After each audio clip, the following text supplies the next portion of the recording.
In 1968, Jean Rollin released the movie that would nowadays be known primarily as The Rape of the Vampire, which is actually two movies in one. It is first The Rape of the Vampire and then The Vampire Woman. And this was Jean Rollin's first feature-length film. Jean Rollin would later be known as France's grand director of lesbian vampire movies, and this is where he started. I just watched it and I want to just briefly talk about it. So welcome to Vanessa Jupiter's sitting room. This is a quick review of The Rape of the Vampire / The Vampire Woman. Let's start by talking about the vampires and how they're represented, because they have a very confused mythology in this movie. Especially in the first part of the movie, there's this whole talk about like some of them being afraid of the light, some of them not being afraid of the light. It's not very clear what's up there. The way that they're created is extremely inconsistent. In the first part, there's one character who is turned into a vampire by simply being bitten, and then in the second half of the movie there's this whole process that needs to take place in order for the vampire to be created. They need to be taken into like a tomb and stuff. What they can or can't do, also not very consistent. Basically the mythology is not the clearest, especially considering that the first part and the second part are kind of divorced from each other. Like, the second part has people killing the vampires left and right in a bunch of different ways. The first part has the vampires being stabbed a bunch of times. It's a wild ride, is what I'm trying to say. But then, like, one of the things that really appealed to me in terms of the way that the vampires were represented was that in the second part, they are shown... So, in The Vampire Woman, they're shown to have kind of this community around the vampire queen. And the vampire queen is amazing. We're going to talk more about her. I love her. She's iconic. She's the best character, obviously, in the movie. But we have to talk about her in a few different ways. This community that is created around the vampire queen also like goes to the graveyard and has kind of this little procession going on. It's great. They have very much goth vibes. I feel like this is a crew that I would be happy to hang out with. So yeah, so there is something there. There is an appeal to vampirism in the movie, at least. Here there is some sense of community and stuff like that. And with the idea of the sense of community, and also with the idea of like them being a bunch of goths, I think it's a good time to start talking a little bit about the queer stuff in the movie. Because, of course, this is a Jean Rollin movie. If you know anything about Jean Rollin, you know that he was known for his lesbian vampires, and so there's always a lot of queer stuff going on. So in The Rape of the Vampire, the first movie of the two, the 4 vampire ladies, they are persecuted for being vampires in the little village that they live in. But more importantly for the queer stuff, The Rape of the Vampire, the first part, is all about this this character who wants to make these vampire women stop believing that they are vampires, and all of the scenes are presented very much as kind of a conversion therapy. He's trying to take the vampire away from them, and he doesn't know that it is true that they are vampires. But at the end of the day, this is a really good way to explore the idea of conversion therapy, right? Where this is who they are. They are vampires. There's nothing that he can do really about it. But he will try, and he'll hurt them in the process, and maybe they'll be traumatized by the way that he hurt them in the process. And at the end of the day, it's going to be useless, because at the end of the day, they will still be vampires. And this is what happened in the movie. So all the conversion therapy in the first part, I think, is great and actually quite interesting.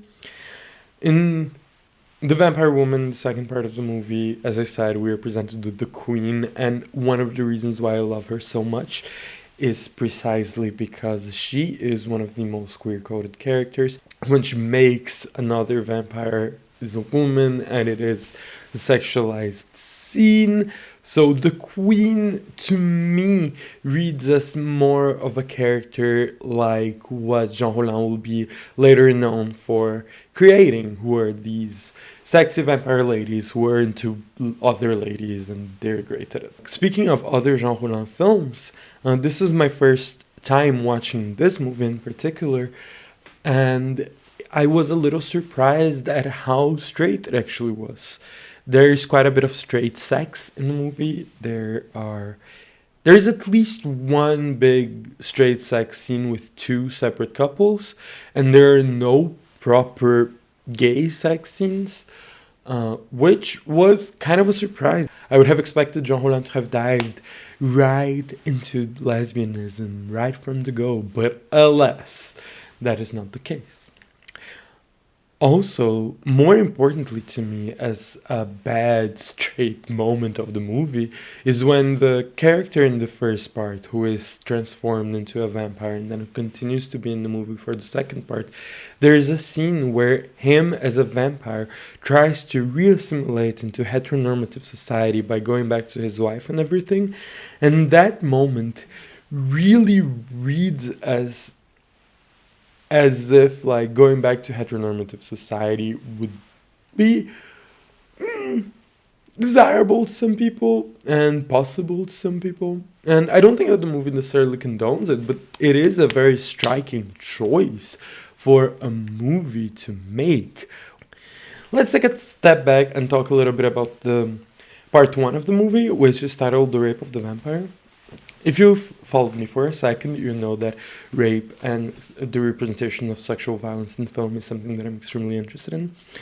And even though the title of the movie is The Rape of the Vampire, there is no explicit rape in the movie. It's backstory that there are 4 vampire lady characters in the first part of the movie, and they are all traumatized in one way or another, and at least one of them has been raped in the past, and this is her trauma.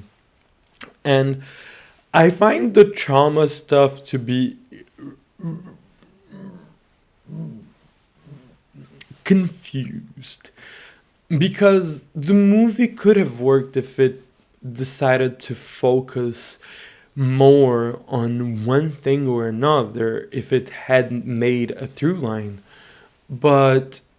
And this is where cinematic language will come into play as to why the movie doesn't fully work, because the cinematography in the first part of the movie favors a lot of wide shots. There are many shots that actually remind me a little bit of Jacques Tati, which reminds me a little bit of The Sims, which is like this surveillance camera angle.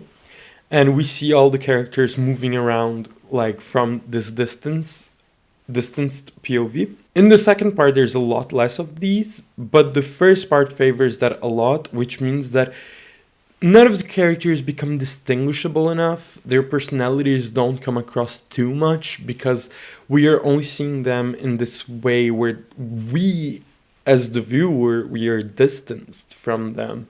We are only seeing the actions of people that we don't fully recognize.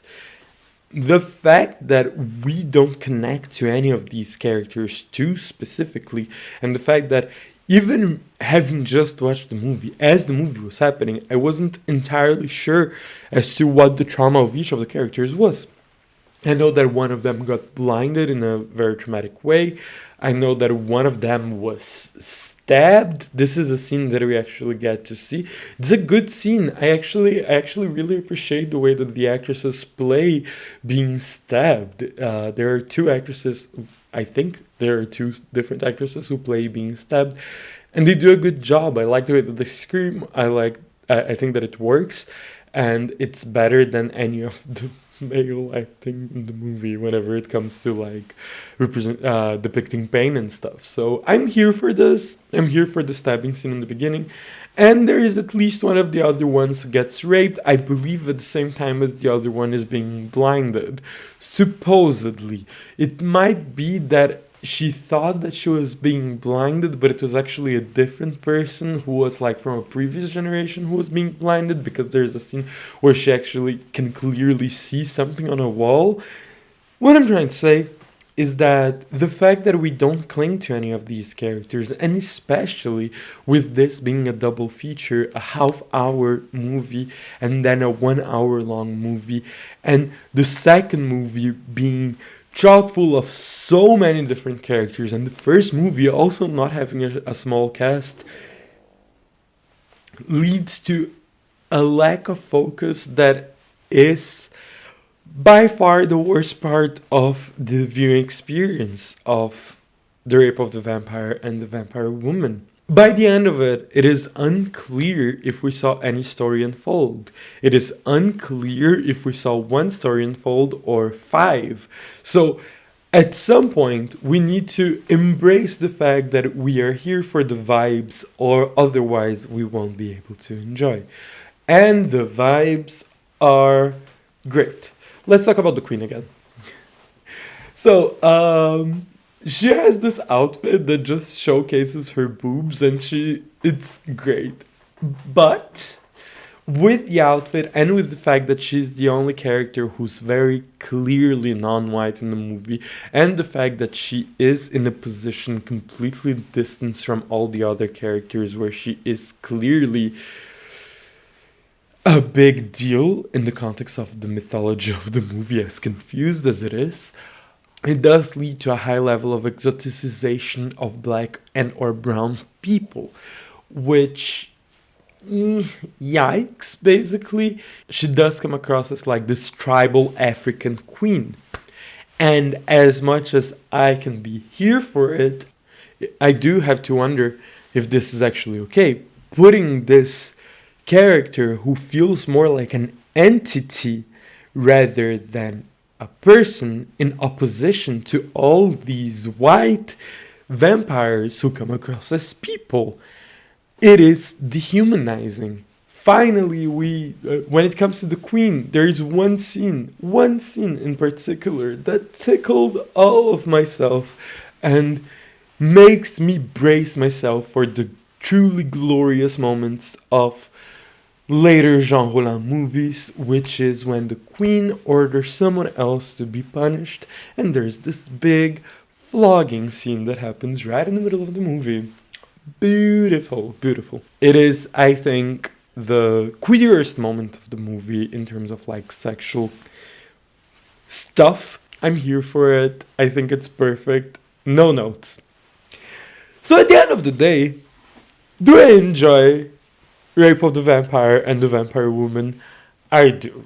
I gave it an 8 out of 10 on Letterboxd, which might have been a little generous, but at the end, I was kind of like, yes, this is what I came here for.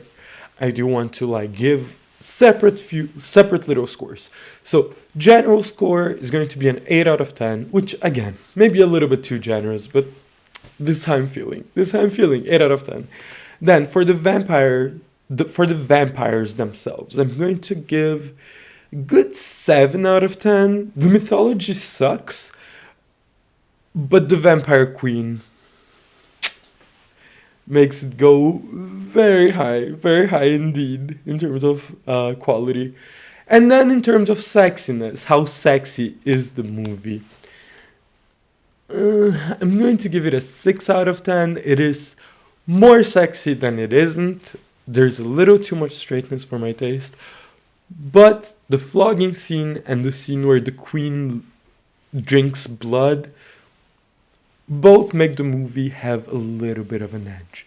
So I'm not mad at this movie at all. And with that out of the way, let me talk a little bit about the ending of the movie. So if you care about spoilers for a 1968 movie, get out now. The ending of this of the Vampire Woman is the classic ending to most vampire movies, which is with the vampires being defeated.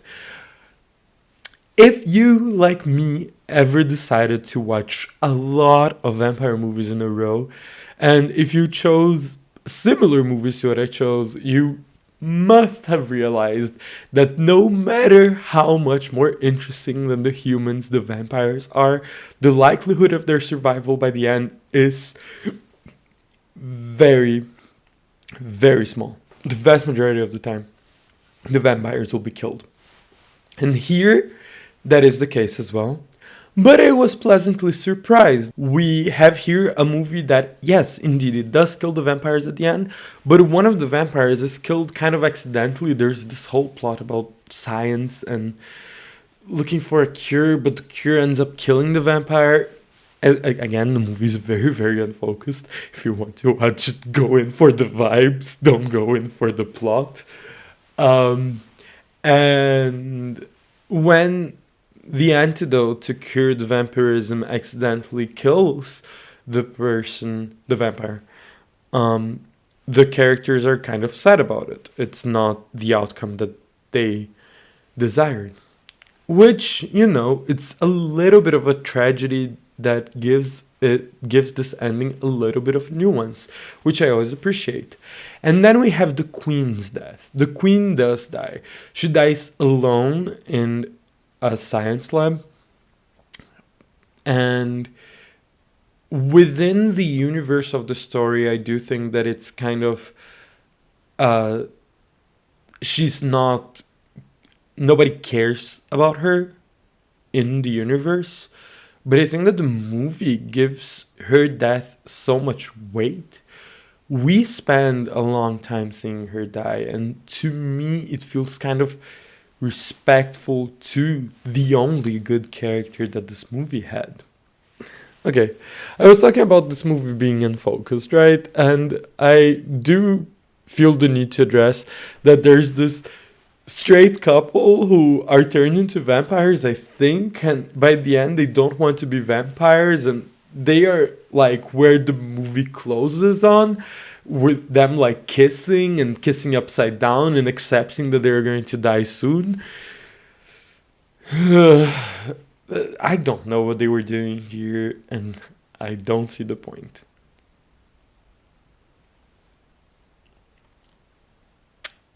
But the vibes are good. So thank you so much for watching. This was more of a review format video. I'm trying something new, and we'll see how I feel about this. This has been Vanessa Jupiter's Sitting Room. I am Vanessa Jupiter, and I've been watching a lot of vampire movies, and I think it's time for me to start talking about them on my channel. So, yeah. See you next time. Follow me on Twitter, follow me on Instagram, while Twitter still exists. And I will see you next time. Love, Vanessa Jupiter.